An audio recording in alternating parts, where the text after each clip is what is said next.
aan ku horeyno dhinaca caafimaadka waxyaabaha ay ka qabteen golaha deegaanka ee degmada Berbera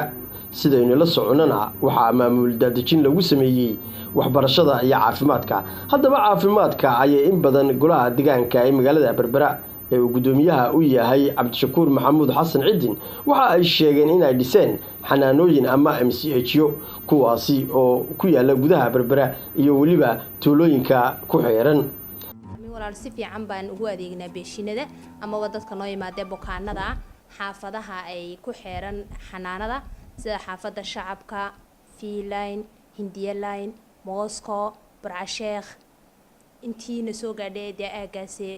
xanaanada noo timaado si fiican baa lagu adeegaa hooyada iyo dhallaanka ugu badan inta dhimana ama bukaanka noo yimaada waa lagu dhalaa dawada bilaash baan ku siinaa dhaliinku waa bilaash adeegaba 24 saacad xanaanadu way shaqeysaa gaari baan leenahay in hooyada oo kale maxaan dhaday lagu qaado ama hadii isbitaalka loogu gudbiyo ama gurigeeda hooyada niman karino kale laga soo qaado gaarigaasina uu nala shaqeeyo leedahay waar la jiifsado hooyadu marka uu musho kadib jiifsato markay foolanayso ay joogto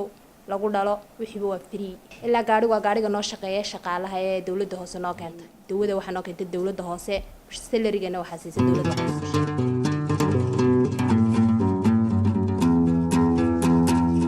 waxaan ka caawinaa waxyaalaha ka garanaysa xanuunaadka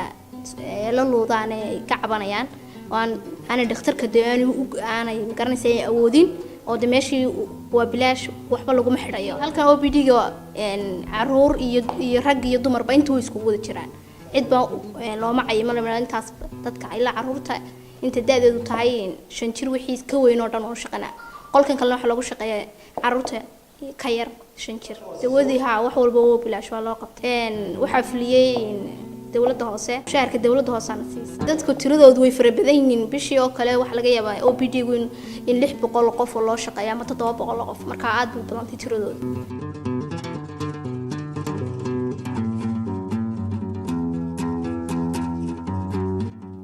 xanaanaba maanaan aqoon inta badan ta suuqa mid halka la oran jiray maxaa la yiraahdaa soos oo nagu fogeyd oo qofka farmasiyada aan iska tagi jiray ayaa inta badan mobile kadeed baan ugu haystay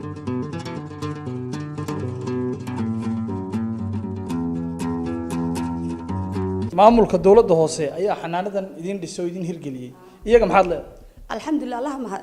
Allah maxay ka jisaysiyo ayaan leenahay Allah barakeeyo anaga faa'iido badan bay noo tahay waayo wadawadu waa noo bilaash maxay heeday alxamdulillah qofku madax yar xanno meel kale isagoo tagin farmasiiba ma tagno ku soo leexana xanaanadan waxay ku taalaa xaafadda Mooska dhexdeeda waxa ay u shaqeysaa population ama dad far badan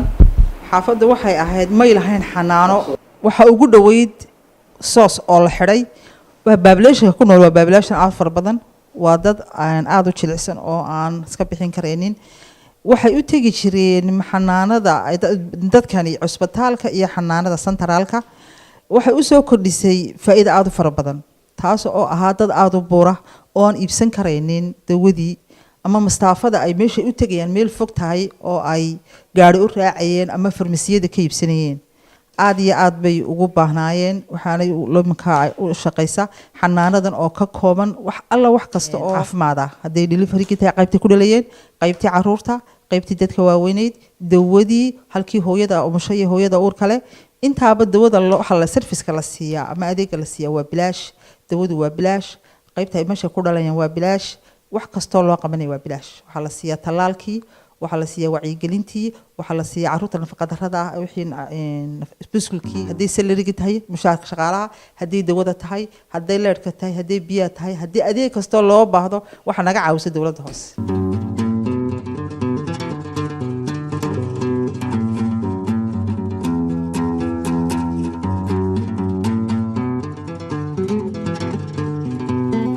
barnaamijka maamul daadejinta waxaan u malaynayaa sida ay u daadejiyeen waa sida ugu fiicnayd ee la rabay waa si daadajisan oo gaadhsiisan ilaa iyo heerka u hooseeya ay gaadho waxa ay si buuxda u daboolaan iyagu baahideeda MCH cusub oo Moscow laga dhisay MCH-ka ku yaala magaalo cad MCH-kii hore sii jiray Jaamalaye waxbay ka qabtaan meelo kale oo aan berbera gudaheeda ahayn na way daboolaan baahidooda dhammaan meelaha aan soo sheegay shaqaalahooda dowladda hoose ayaa kofargaraysa isuduwaha gobolka saaxil caafimaadka iyo isuduwaha degmada labadaasaa si joogta ah oo buuxda ula shaqeeya tiimka dowladda hoose agaasimayaasha dowladda hoose weliba agaasimaha arrimaha bulshada xasan iyo si fiican oo daadigsan ilaa meerka u wada shaqeeyaan waxa aanu leenahay group network baanu leenahay si joogta oo maalmeeda laysaga waramo baahida maalmeedka iyo ta long termka iyo ta short termka labadaba ta dhow iyo ta fog run ahaantii markaan xaqiiqada ka hadlo dowladda hoose marnaba caafimaadka faraha kalama baxdo sidaad ka warqabtaan talaagadan weyne meydka waxaa keenay meyrka waa markii u horeysayna 6 qof bay qaadaa markii u horeysay la keenay haddana wuu ka daba yimi wuxuu arkay talaagadiina meel cidhiidhiya ku jirto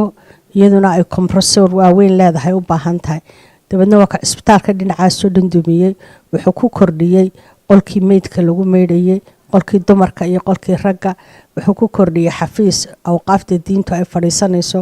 qofkii in si buuxda ilaa ambalaaniskii in markaa dadka berbera degan oo dhan ay si buuxda qofkii dhintay ama isbitaalka ku dhintay ay noqoto goob laga sii galbiyo qofka oo aada u habaysan ayuu iyadana noo sameeyey wixii dheeraadaha emergency ee noola soo gudboonaada dowladda hoose ee caafimaadka ku saabsan hadday tahay dawada isbitaalka dhimarka iyo hadday tahay dhismayowga kale intaba way nagala qayb qalaan waxaa iminka noo soo socda dhagixiisii la dhigay meel lagu kaydinayay dawooyinka oo general storeda oo iyaduna ay dowladda hoose iyo iska kaashanayaan iyo caafimaadku marka wallahi wada shaqayn fiican baanu leenahay mahadnaqa weyn waxaan noo haynaa meeyarka magaalada berbera